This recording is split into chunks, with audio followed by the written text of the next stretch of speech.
श्री गणेशाय नमः। अनंत विद्या चैनल पर आज हम प्रश्न उपनिषद को समझने की कोशिश करेंगे। तो चलिए शुरू करते हैं। प्राचीन काल की बात है। 6 प्रसिद्ध ऋषि जो वेदों के अध्ययन और धर्मपूर्ण आचरण में निष्ठावान थे, परमेश्वर के ज्ञान की खोज में निकले। भरद्वाज के पुत्र सुकेश, सत्यकाम, गर्ग गोत्र में उत्पन्न सौर्यायणी, कोसल देश के निवासी आश्वलायन, विदर्भ देश के भार्गव और कत्य के प्रपौत्र कबंधी, ये सभी परम सत्य को जानने की गहरी इच्छा से प्रेरित थे। उन्होंने सुना था कि महर्षि पिप्पलाद इस विषय के महान ज्ञाता हैं। यह सोचकर कि वे उनकी सभी जिज्ञासाओं का समाधान कर सकेंगे, वे समिधा लेकर जिज्ञासु के वेश में महर्षि पिप्पलाद के आश्रम पहुंचे। जब छहों ऋषि परब्रह्म की जिज्ञासा लेकर महर्षि पिप्पलाद के पास पहुंचे तो पिप्पलाद ने उनकी भावना को समझते हुए कहा, तुम सभी तपस्वी हो और ब्रह्मचर्य का पालन करते हुए वेदों का गहन अध्ययन कर चुके हो। फिर भी मेरे आश्रम में 1 वर्ष तक रहकर श्रद्धा, ब्रह्मचर्य और तपस्या का पालन करो। उसके बाद तुम जो भी प्रश्न करना चाहो मुझसे पूछ सकते हो। यदि मुझे उस विषय का ज्ञान होगा तो मैं अवश्य तुम्हें भली भांति समझाकर उत्तर दूंगा। महर्षि के इस निर्देश को सुनकर सभी ऋषियों ने विनम्रतापूर्वक इसे स्वीकार किया। वे पूरे 1 वर्ष तक महर्षि पिप्पलाद के आश्रम में श्रद्धा, ब्रह्मचर्य और तपस्या के साथ विधिपूर्वक रहे। 1 वर्ष की तपस्या और ब्रह्मचर्य के बाद सभी ऋषि फिर से महर्षि पिप्पलाद के पास पहुंचे।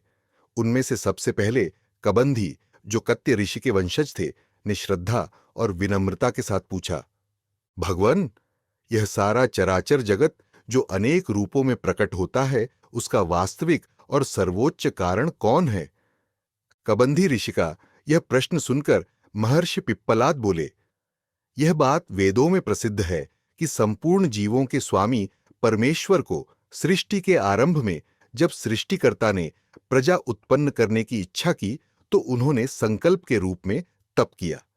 इस तपस्या के फलस्वरूप उन्होंने सबसे पहले रई और प्राण का एक जोड़ा उत्पन्न किया। रई और प्राण की सृष्टि का उद्देश्य यह था कि इन दोनों के मेल से विविध प्रकार की सृष्टि उत्पन्न हो सके। प्राण वह शक्ति है जो सभी जीवों को जीवन प्रदान करती है। यह चेतना का प्रतीक है और समस्त सजीवों एवं प्रकृति को जीवन, स्थिरता और सामंजस्य प्रदान करती है। रई वह शक्ति और आकृति है जो सृष्टि के स्थूल यानी भौतिक रूपों में प्रकट होती है। यह स्थूल भूत समुदाय का प्रतिनिधित्व करती है और प्राण द्वारा संचालित होकर कार्यक्षम बनती है। प्राण और रई के मेल से सृष्टि के समस्त कार्य संपन्न होते हैं। अन्यत्र इन्हें अग्नि और सोम के नाम से भी जाना जाता है। पिप्पलाद ऋषि ने समझाया कि यह संपूर्ण जगत प्राण और रई के संयोग से बना है। हालांकि इन्हें पूरी तरह अलग अलग नहीं किया जा सकता, फिर भी इसे इस प्रकार समझा जा सकता है कि सूर्य जो हमें प्रत्यक्ष दिखाई देता है वही प्राण है, क्योंकि इसी में सबको जीवन प्रदान करने वाली चेतना शक्ति की प्रधानता और अधिकता है। इसी प्रकार यह चंद्रमा ही रई है, क्योंकि इसमें स्थूल तत्वों को पुष्ट करने वाली भूत तन्मात्राओं की ही अधिकता है। समस्त प्राणियों के स्थूल शरीरों का पोषण इस चंद्रमा की शक्ति को पाकर ही होता है। हमारे शरीर में ये दोनों शक्तियां प्रत्येक अंग में व्याप्त हैं। उनमें जीवनी शक्ति का संबंध सूर्य से है और मांस, मेद आदि स्थूल तत्वों का संबंध चंद्रमा से है।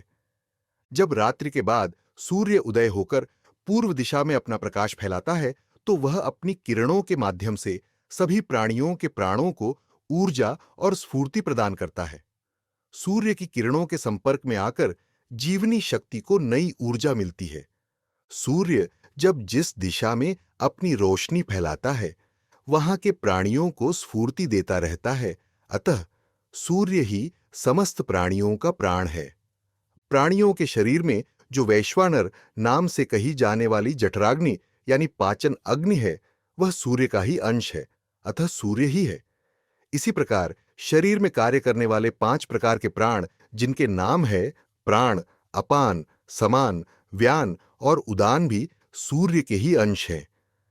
सूर्य तत्व को जानने वालों का कहना है कि यह प्रकाशमय तपता हुआ सूर्य अपने किरण जाल और तेजस्वी प्रकाश के साथ समस्त विश्व के रूपों का केंद्र है।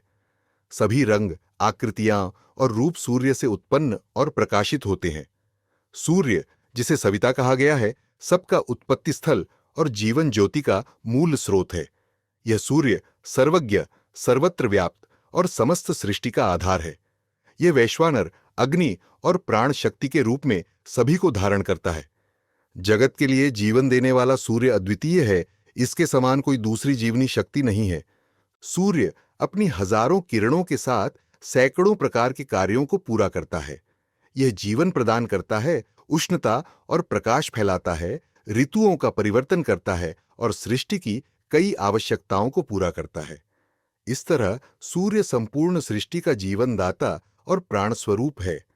12 महीनों का संवत्सर वर्ष सृष्टिकर्ता परमेश्वर का प्रतीक है। इसका 2 भागों में विभाजन किया गया है, दक्षिणायन और उत्तरायण। दक्षिणायन यानी सूर्य के दक्षिण की ओर चलने के 6 महीने को परमेश्वर का बाहरी या भोग्य स्वरूप माना गया है। दूसरा उत्तरायण यानी सूर्य के उत्तर की ओर चलने के 6 महीने को प्राण या परमेश्वर के आत्मा का प्रतीक माना गया है। यह उनकी सर्वांतर्यामी शक्ति का प्रतिनिधित्व करता है। जो लोग सांसारिक सुख, स्वर्ग और संतान की इच्छा रखते हैं, वे दक्षिणायन से जुड़ी उपासना करते हैं। इन उपासनाओं में यज्ञ, देवताओं का पूजन, ब्राह्मणों और जरूरतमंदों की सेवा तथा लोक कल्याणकारी कार्य जैसे कुएं, तालाब, धर्मशालाएं, विद्यालय और औषधालय बनाना शामिल है। ये सब उस परमेश्वर के बाहरी स्वरूप यानी दक्षिण अंश की उपासना है। ईशावास्य उपनिषद इसे असंभूति की उपासना कहता है, जिसमें देवताओं, पितरों और मनुष्यों की सेवा का महत्व बताया गया है। इन कार्यों के फलस्वरूप व्यक्ति पितृयाण मार्ग से चंद्रलोक को प्राप्त करता है। वहां अपने कर्मों का फल भोगने के बाद वह पुनः पृथ्वी पर लौट आता है। जो साधक सांसारिक भोगों की अनित्यता और दुख को समझ जाते हैं, वे उनसे पूरी तरह विरक्त हो जाते हैं। ऐसे साधक संयमित और त्यागमय जीवन बिताते हैं, ब्रह्मचर्य का पालन करते हैं और श्रद्धा के साथ परब्रह्म परमेश्वर की निष्काम उपासना करते हैं। यह उपासना संवत्सर रूप प्रजापति के उत्तर अंश की आराधना मानी जाती है। इसे ईशावास्य उपनिषद में संभूति की उपासना कहा गया है। ऐसे साधक उत्तरायण मार्ग से सूर्य लोक को प्राप्त करते हैं और वहां सूर्य के आत्म स्वरूप परब्रह्म परमेश्वर में विलीन हो जाते हैं। यह सूर्य ही समस्त जगत के प्राणों का केंद्र है। यही अमृत, अविनाशी और निर्भय पद है। यही परम गति है। इन्हें प्राप्त हुए महापुरुष फिर लौटकर नहीं आते। तत्वज्ञ ऋषियों ने सूर्य को परब्रह्म परमेश्वर का प्रत्यक्ष और दृष्टिगोचर स्वरूप बताया है। वे कहते हैं, सूर्य के 5 पैर हैं, जो हेमंत और शिशिर ऋतुओं को मिलाकर बनाई गई 5 ऋतुओं का प्रतीक है। इसके 12 शरीर 12 महीनों के रूप में माने जाते हैं। सूर्य का स्थान स्वर्गलोक से भी ऊंचा है। यहां तक कि स्वर्गलोक भी सूर्य के प्रकाश से ही प्रकाशित होता है। इस लोक में जो जल बरसता है, उसकी उत्पत्ति भी सूर्य से होती है। इसलिए सूर्य को जीवनदायक जल प्रदान करने के कारण सबका पिता कहा गया है। कुछ अन्य ज्ञानी कहते हैं कि सूर्य की किरणें लाल, पीले आदि 7 रंगों से युक्त हैं और यह वसंत आदि 6 ऋतुओं का कारण है। इसे 7 चक्र और 6 अरों वाले रथ पर स्थित परमेश्वर का प्रकाशमय स्वरूप माना जाता है। इसमें बैठा आत्मा रूप सबको जानने वाला सर्वज्ञ परमेश्वर है, जो उपास्य है। जो स्थूल आंखों से दिखाई देने वाला सूर्य है, वह केवल उसका बाहरी शरीर है।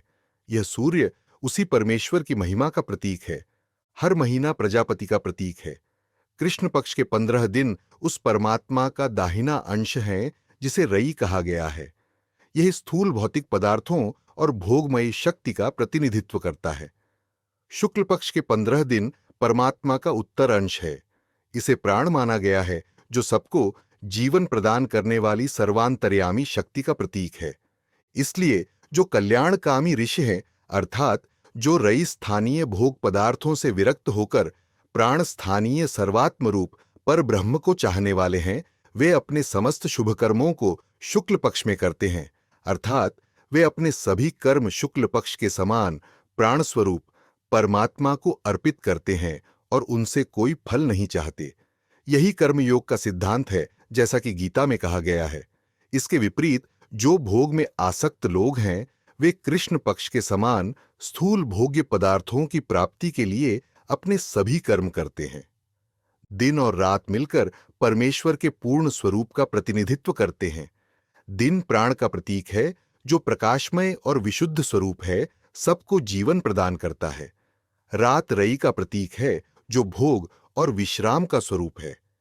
जो लोग दिन के समय विलास जैसे स्त्री संयोग में आसक्त हो जाते हैं, वे अपने लक्ष्य परमात्मा तक नहीं पहुंच पाते और जीवन का अमूल्य समय व्यर्थ कर देते हैं।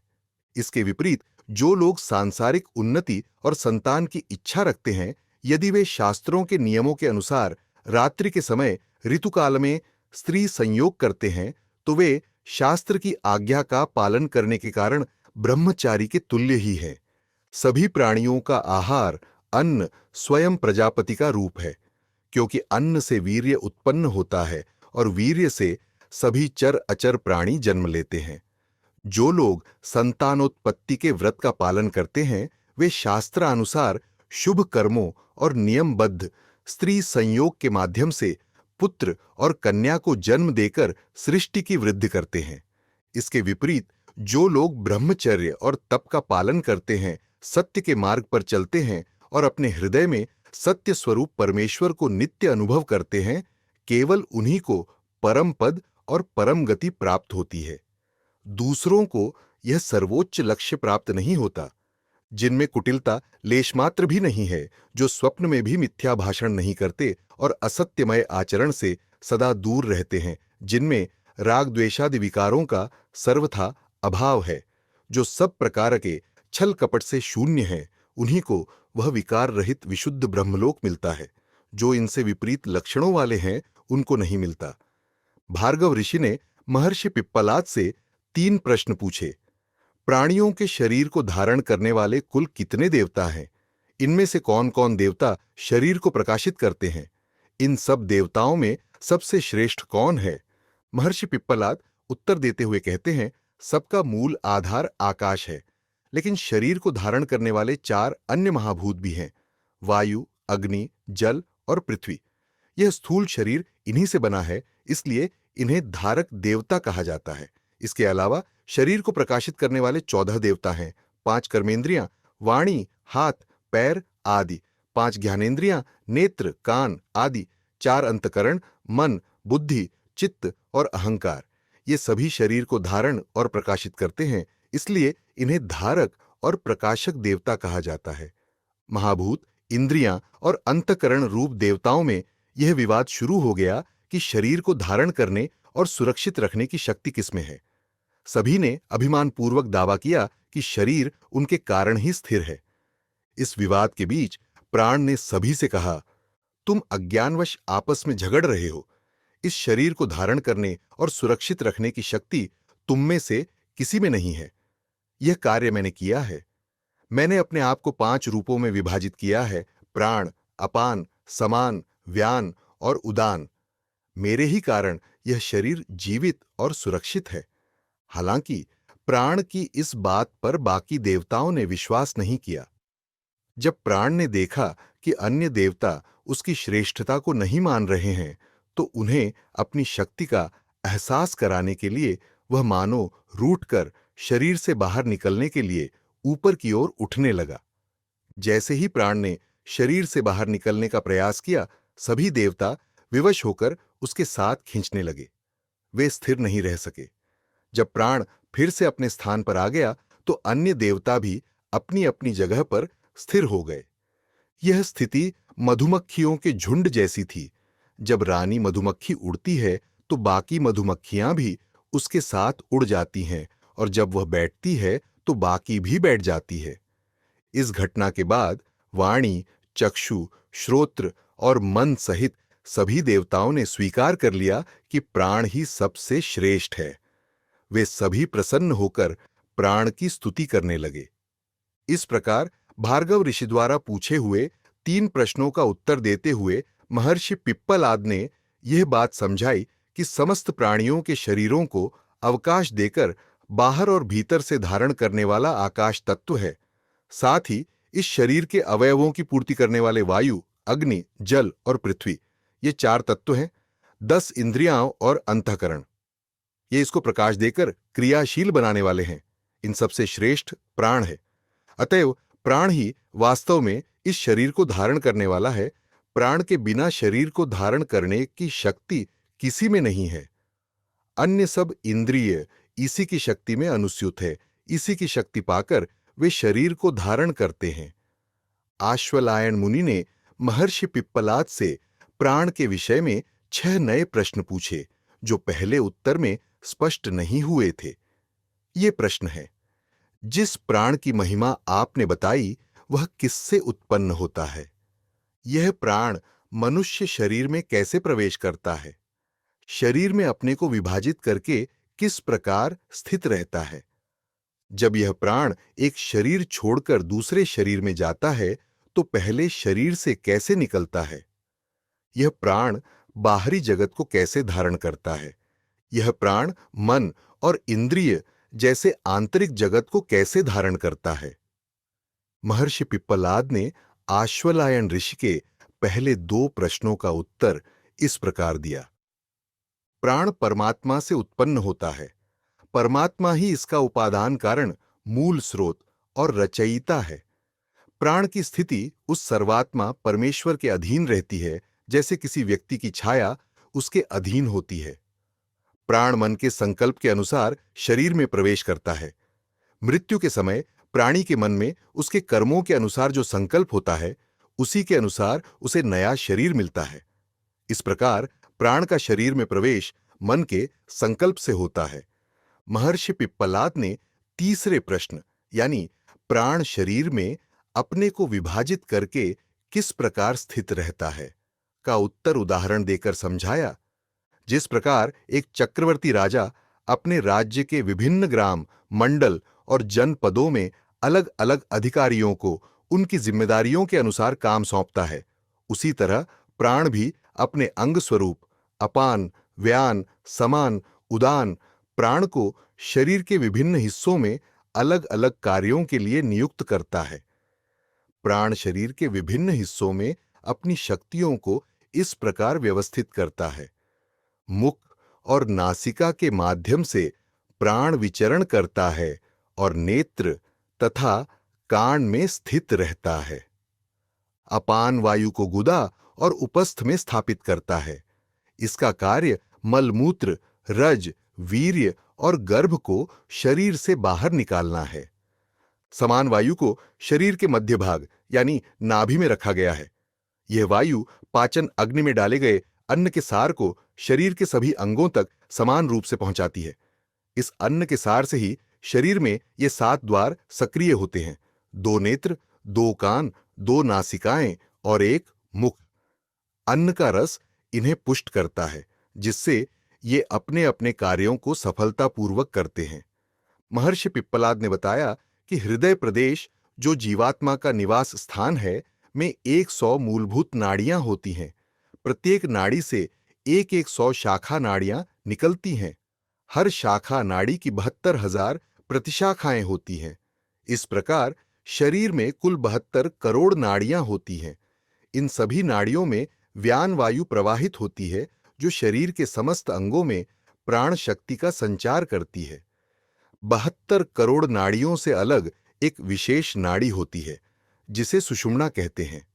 यह नाड़ी हृदय से निकलकर मस्तिष्क तक जाती है और इसमें उदान वायु ऊपर की ओर प्रवाहित होती है।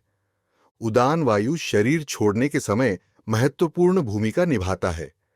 जो मनुष्य पुण्यशील होता है, जिसके शुभ कर्मों के भोग उदय हो जाते हैं, उसे यह उदान वायु ही अन्य सब प्राण और इंद्रियों के सहित वर्तमान शरीर से निकालकर पुण्य लोकों में अर्थात स्वर्गादि उच्च लोकों में ले जाता है। पाप कर्मों से युक्त मनुष्य को शूकर कूकर आदि पाप योनियों में और रौरवादी नरकों में ले जाता है, तथा जो पाप और पुण्य दोनों प्रकार के कर्मों का मिश्रित फल भोगने के लिए अभिमुख हुए रहते हैं, उनको मनुष्य शरीर में ले जाता है। महर्षि पिप्पलाद ने आश्वलायन के 5वें और 6ठे प्रश्नों का उत्तर देते हुए स्पष्ट किया कि प्राण और इंद्रियां कैसे बाह्य और आंतरिक जगत से जुड़ी रहती हैं। सूर्य सभी का बाह्य प्राण है। यह शरीर के बाहरी अंगों को शक्ति और पोषण देता है।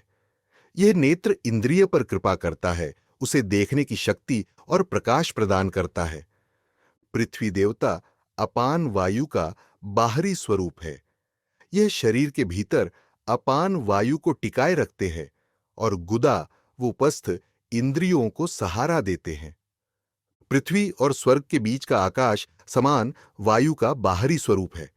यह शरीर के अंगों को अवकाश देकर रक्षा करता है और शरीर के भीतर समान वायु को विचरण के लिए स्थान देता है। समान वायु की सहायता से श्रोत्र इंद्रिय को सुनने की क्षमता मिलती है। आकाश में विचरने वाली वायु व्यान वायु का बाहरी स्वरूप है। यह शरीर के अंगों को सक्रिय बनाती है और शांति प्रदान करती है। व्यान वायु नाड़ियों में प्रवाहित होती है और त्वचा को स्पर्श का अनुभव कराने में मदद करती है। सूर्य और अग्नि का बाहरी उष्णत्व यानी गर्मी ही उदान वायु का बाहरी स्वरूप है। यह उष्णत्व शरीर के बाहरी अंगों को ठंडा नहीं होने देता और शरीर के अंदर की गर्मी को स्थिर बनाए रखता है। जब उदान वायु शरीर से निकल जाता है तो शरीर की गर्मी समाप्त हो जाती है और वह ठंडा हो जाता है। इस स्थिति में जीवात्मा मन में विलीन हुई इंद्रियों को साथ लेकर उदान वायु के साथ अगले शरीर में प्रवेश कर जाता है। मृत्यु के समय जीवात्मा का जो अंतिम संकल्प होता है वही उसके अगले जन्म को निर्धारित करता है। अंतिम क्षणों में मन जिस भाव का चिंतन करता है वह मन और इंद्रियों के साथ मुख्य प्राण में विलीन हो जाता है। यह मुख्य प्राण उदान वायु के सहारे जीवात्मा को उस अंतिम संकल्प के अनुसार भिन्न भिन्न लोकों या योनियों में ले जाता है। इसलिए मनुष्य को हमेशा भगवान का चिंतन करना चाहिए और दूसरे विचारों को मन में स्थान नहीं देना चाहिए, क्योंकि जीवन क्षणभंगुर और अनिश्चित है। यदि मृत्यु के समय भगवान का स्मरण न होकर कोई अन्य विचार या संकल्प आ गया तो जीवात्मा को पुनः 84 लाख योनियों में भटकना पड़ेगा। जो कोई विद्वान इस प्रकार इस प्राण के रहस्य को समझ लेता है, प्राण के महत्व को समझकर हर प्रकार से उसे सुरक्षित रखता है, उसकी संतान परंपरा कभी नष्ट नहीं होती, क्योंकि उसका वीर्य अमोघ और अद्भुत शक्ति संपन्न हो जाता है और वह यदि उसके आध्यात्मिक रहस्य को समझकर अपने जीवन को सार्थक बना लेता है, एक क्षण भी भगवान के चिंतन से शून्य नहीं रहने देता, तो सदा के लिए अमर हो जाता है, अर्थात जन्म मरण रूप संसार से मुक्त हो जाता है। जो मनुष्य प्राण की उत्पत्ति को अर्थात यह जिससे और जिस प्रकार उत्पन्न होता है इस रहस्य को जानता है, शरीर में उसके प्रवेश करने की प्रक्रिया का तथा इसकी व्यापकता का ज्ञान रखता है, तथा जो प्राण की स्थिति को अर्थात बाहर और भीतर कहां कहां वह रहता है इस रहस्य को तथा इसके बाहरी और भीतरी अर्थात आधिभौतिक और आध्यात्मिक पांचों भेदों के रहस्य को भली भांति समझ लेता है, वह अमृत स्वरूप परमानंदमय पर ब्रह्म परमेश्वर को प्राप्त कर लेता है। अब गार्ग्य मुनि ने महर्षि पिप्पलाद से 5 प्रश्न पूछे। गहरी नींद में शरीर के देवताओं में से कौन कौन सो जाते हैं और कौन कौन देवता जागते रहते हैं? स्वप्न अवस्था में कौन से देवता स्वप्न की घटनाओं को देखते रहते हैं? निद्रा अवस्था में सुख का अनुभव किसे होता है? ये सभी देवता किसमें पूरी तरह स्थित रहते हैं, अर्थात उनका आश्रय क्या है? महर्षि पिप्पलाद ने गार्ग्य मुनि के पहले प्रश्न का उत्तर देते हुए समझाया। गहरी नींद के समय शरीर की सभी इंद्रियां जैसे कान, आंख, नाक, जीभ, त्वचा आदि मन रूप देवता में विलीन हो जाती हैं। उन्होंने इसे सूर्य के उदाहरण से समझाया। जैसे सूर्य के अस्त होने पर उसकी किरणें उसमें ही समा जाती हैं, वैसे ही गहरी नींद में इंद्रियां अपने कार्य बंद कर मन में लीन हो जाती हैं। इस अवस्था में व्यक्ति न सुनता है, न देखता है, न सूंघता है, न स्वाद लेता है, न स्पर्श करता है, न बोलता है, न कोई क्रिया करता है और न ही कोई सुख भोगता है। इसलिए गहरी नींद में इंद्रियों का कार्य पूरी तरह रुक जाता है और व्यक्ति को सोता हुआ कहा जाता है। जब व्यक्ति जागता है तो मन से अलग होकर सभी इंद्रियां फिर से सक्रिय हो जाती हैं, जैसे सूर्य के उदय होने पर उसकी किरणें चारों ओर फैल जाती हैं। गहरी नींद के समय शरीर रूपी नगर में 5 प्राण ही जागते रहते हैं। इन प्राणों को अग्नि के रूप में वर्णित किया गया है, क्योंकि निद्रा को एक यज्ञ के रूप में कल्पित किया गया है। यज्ञ में अग्नि का मुख्य स्थान होता है, इसलिए यहां प्राणों को अग्नि रूप इस प्रकार कहा गया है। अपान वायु यह यज्ञ की गार्हपत्य अग्नि के समान है। व्यान वायु इसे यज्ञ की दक्षिणाग्नि के रूप में माना गया है। मुख्य प्राण यह यज्ञ की आहवनीय अग्नि के समान है, क्योंकि आहवनीय अग्नि को गार्हपत्य अग्नि से उठाया जाता है और प्राण अपान वायु से उठते हैं। शरीर में बाहर और भीतर होने वाला श्वास प्रश्वास मानो यज्ञ में दी जाने वाली आहुतियां हैं। जो पोषक तत्व शरीर में श्वास प्रश्वास के माध्यम से प्रवेश करते हैं, वे ही हवि हैं। समान वायु शरीर में इन पोषक तत्वों को संतुलित रूप से सभी अंगों तक पहुंचाता है। इस कार्य के कारण इसे यज्ञ का होता या हवन करता माना गया है। मन को यज्ञ का यजमान कहा गया है, क्योंकि यह प्राणों के संचालन और कर्मों का आधार है। उदान वायु को यजमान का अभीष्ट फल कहा गया है, क्योंकि यह मन को कर्म फल भोगने के लिए लेकर जाती है। दैनिक स्तर पर उदान वायु मन को निद्रा के समय हृदय गुफा में ले जाती है। वहां जीवात्मा मन के माध्यम से निद्रा जनित विश्राम का सुख अनुभव करता है। निद्रा का सुख तामस सुख है, जो विश्राम और थकावट दूर करता है। इसे ब्रह्म प्राप्ति के आनंद से तुलना नहीं की जा सकती, क्योंकि ब्रह्म प्राप्ति का सुख तीनों गुणों से परे और पूर्णतः दिव्य है। महर्षि पिप्पलाद गार्ग्य मुनि के तीसरे प्रश्न का उत्तर देते हुए कहते हैं कि स्वप्न अवस्था में जीवात्मा ही मन और सूक्ष्म इंद्रियों के माध्यम से स्वप्न का अनुभव करता है। स्वप्न में जीवात्मा वही देखता और अनुभव करता है जो उसने जागृत अवस्था में पहले कभी देखा, सुना या अनुभव किया होता है। लेकिन यह जरूरी नहीं कि वह घटनाएं ठीक उसी रूप में स्वप्न में प्रकट हों। स्वप्न में जागृत अनुभव के विभिन्न अंश आपस में मिलकर एक नई स्थिति या घटना का निर्माण कर सकते हैं। इसलिए कहा जाता है कि स्वप्न में जीवात्मा पहले देखी और न देखी हुई चीजों को देख सकता है, पहले सुनी और न सुनी बातों को सुन सकता है, पहले अनुभव की गई और न की गई बातों को महसूस कर सकता है। स्वप्न के समय जीवात्मा सभी घटनाओं को विचित्र और नए ढंग से अनुभव करता है। उस अवस्था में जीवात्मा ही सब कुछ बनकर यह अनुभव करता है, क्योंकि उस समय उसके अलावा कुछ और नहीं रहता। महर्षि पिप्पलाद ने गार्ग्य मुनि के चौथे प्रश्न का उत्तर देते हुए बताया, निद्रा में सुख का अनुभव जीवात्मा को होता है। जब मन उदान वायु के अधीन हो जाता है तो उदान वायु इसे जीवात्मा के निवास स्थान यानी हृदय में ले जाकर मोहित कर देता है। इस अवस्था में मन स्वप्न की घटनाओं को नहीं देखता। उस समय जीवात्मा को निद्रा जनित सुख का अनुभव होता है। महर्षि ने यह स्पष्ट किया कि शरीर में सुख दुखों का भोग किसी भी अवस्था में केवल जीवात्मा ही करता है। महर्षि पिप्पलाद ने गार्ग्य मुनि के 5वें प्रश्न का उत्तर देते हुए कहा, मन, बुद्धि, इंद्रियां और प्राण सभी का परम आश्रय पर ब्रह्म परमात्मा है। जैसे पक्षी दिन भर उड़ने के बाद सायंकाल अपने निवास स्थान वृक्ष पर लौटकर आराम करते हैं, वैसे ही पृथ्वी से लेकर प्राण तक सभी तत्व परब्रह्म पुरुषोत्तम में आश्रय लेते हैं। परमात्मा ही सभी का अंतिम और परम आश्रय है, क्योंकि वही सबके आत्मस्वरूप है। स्थूल और सूक्ष्म जगत के सभी तत्व परमात्मा के ही आश्रित हैं।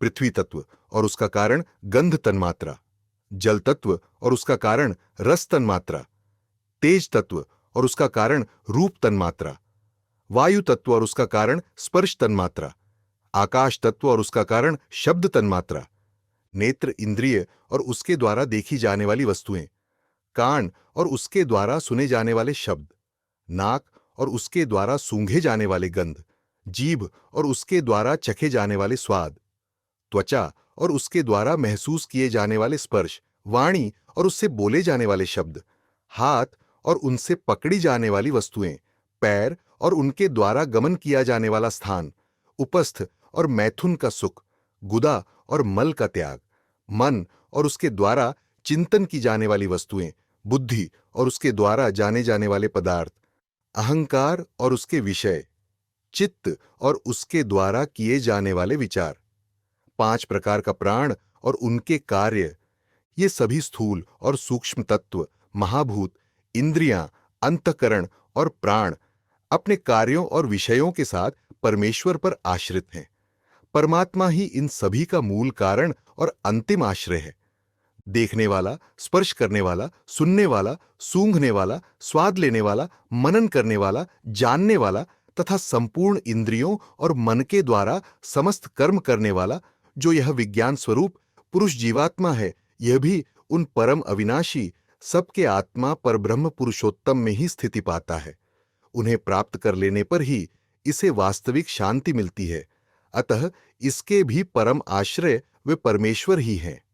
जो व्यक्ति उस विशुद्ध अविनाशी परमात्मा को जान लेता है, जो छाया रहित है, शरीर रहित है, रंगों से रहित है, वह निश्चित रूप से परम अक्षर परमात्मा को प्राप्त करता है, इसमें कोई संदेह नहीं है। सत्यकाम ने महर्षि पिप्पलाद से ओमकार की उपासना के विषय में प्रश्न किया। जो व्यक्ति जीवन भर ओमकार की भलीभांति उपासना करता है, उसे इस उपासना से क्या फल मिलता है? महर्षि पिप्पलाद ने सत्यकाम के प्रश्न का उत्तर देते हुए समझाया कि ओमकार अपने लक्ष्यभूत परब्रह्म परमेश्वर से अलग नहीं है। ओम ही परब्रह्म है और इसी से विराट स्वरूप अपर ब्रह्म प्रकट हुआ है।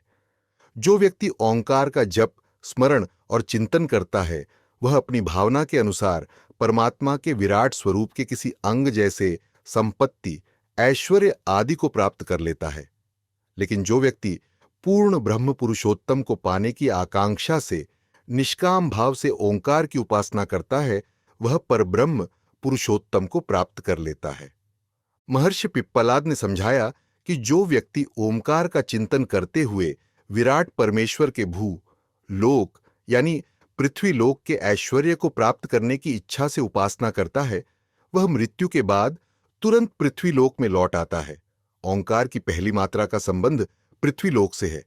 इसके चिंतन से साधक को पुनः मनुष्य जन्म प्राप्त होता है। नए जन्म में वह तप, ब्रह्मचर्य और श्रद्धा से युक्त श्रेष्ठ कर्म करता है और मनुष्य जीवन के सभी ऐश्वर्यों का उपभोग करता है। इस प्रकार उसे निम्न योनियों में भटकना नहीं पड़ता।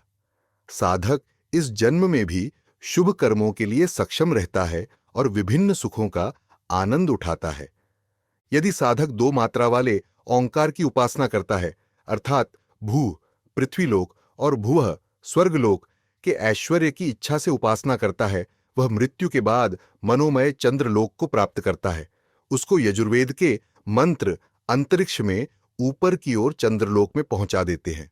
वहां साधक विनाशशील स्वर्गलोक में विभिन्न प्रकार के सुख और ऐश्वर्य का उपभोग करता है। लेकिन जब उसकी उपासना के पुण्य समाप्त हो जाते हैं, तो वह स्वर्ग से वापस मृत्युलोक में आ जाता है। वहां उसे अपने पूर्व कर्मों के अनुसार मनुष्य शरीर या किसी नीची योनि में जन्म लेना पड़ता है। महर्षि पिप्पलाद ने बताया कि ओंकार की 3 मात्राओं के माध्यम से परब्रह्म परमेश्वर की उपासना करने वाले साधक का स्थान अन्य साधकों से अलग और श्रेष्ठ है। यह उपासना का सर्वोत्तम प्रकार है।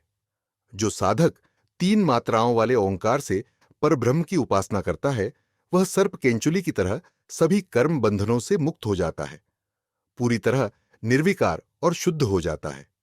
सामवेद के मंत्र साधक को ब्रह्मलोक ले जाते हैं।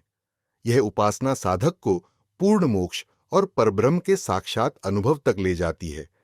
ओमकार से अभिव्यक्त होने वाले परब्रह्म परमेश्वर का जो जगत रूप है, वह उनका परम अविनाशी स्वरूप नहीं है।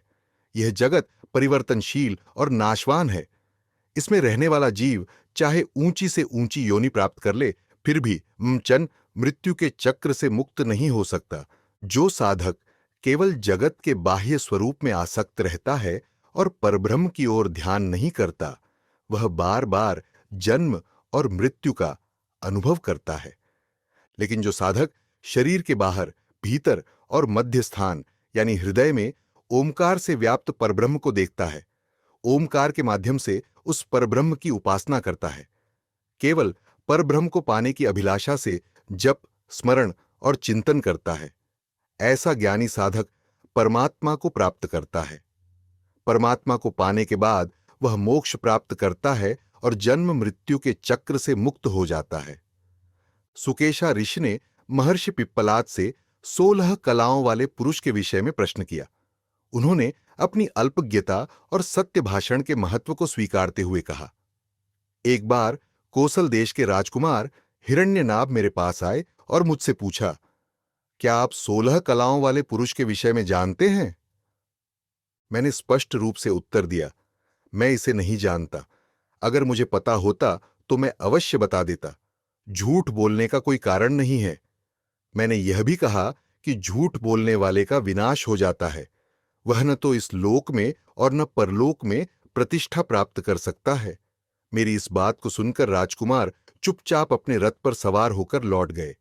अब सुकेशा ने महर्षि पिप्पलाद से आग्रह किया, भगवान, मैं आपसे 16 कलाओं वाले पुरुष के विषय में जानना चाहता हूं। कृपया बताएं, वह कौन है, कहां है और उसका स्वरूप क्या है? महर्षि पिप्पलाद ने सुकेशा ऋषि से कहा, प्रिय सुकेशा, 16 कलाओं के जिन परमेश्वर से यह समस्त जगत उत्पन्न हुआ है, वे परम पुरुष हमारे इस शरीर के भीतर ही विराजमान हैं। उन्हें खोजने के लिए कहीं बाहर जाने की आवश्यकता नहीं है।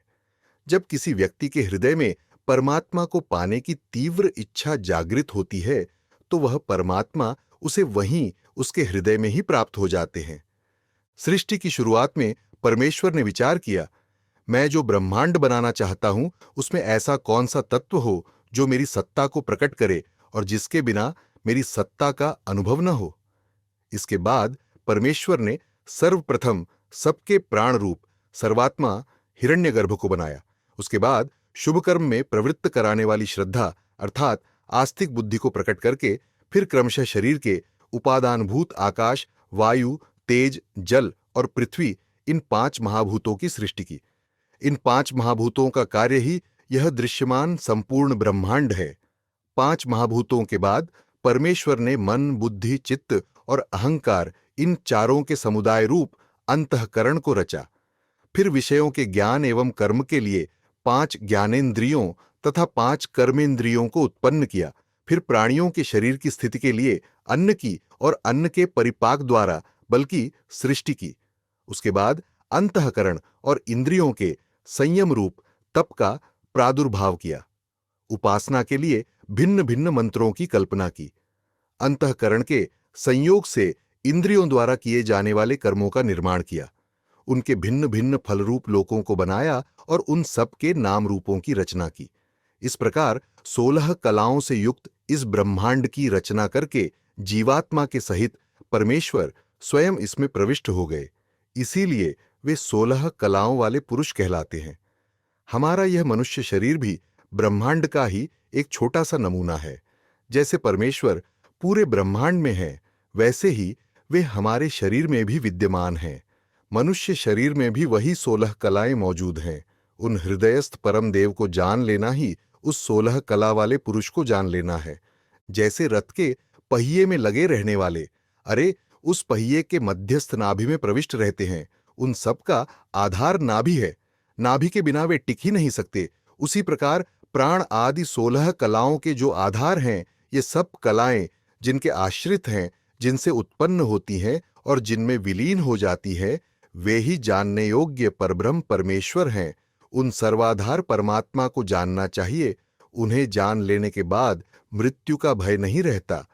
इतना उपदेश करने के बाद महर्षि पिप्पलाद ने सुकेशा और अन्य ऋषियों से कहा, ऋषियों, मैंने परब्रह्म के विषय में जो कुछ मुझे ज्ञात था, वह सब आपको बता दिया है। अंत में कृतज्ञता प्रकट करते हुए वे सुकेशा आदि मुनिगण महर्षि को बार बार प्रणाम करते हुए कहते हैं, भगवन, आप हमारे सच्चे पिता हैं, जिन्होंने हमें इस संसार समुद्र से पार लगा दिया। ऐसे गुरु से बढ़कर कोई नहीं हो सकता। आप ज्ञान स्वरूप और परम ऋषि हैं। आपको हमारा बार बार प्रणाम है।